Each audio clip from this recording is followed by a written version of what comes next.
Hello everyone, in this video I'm going to show you how to send image backward on Google Slides. So if you want to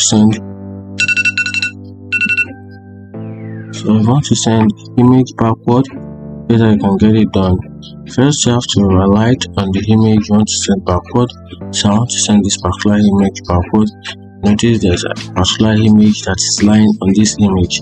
So I want to send this particular image, I want to send it to the back, but I want this image at the back to come to the front. So I'm just going to tap on this particular image which is at the front. I'll right click on it, then scroll down and play my mouse on the other. Then from there I will tap on send backward. Okay, alright, so I'll send this image backward. See if it's gonna work.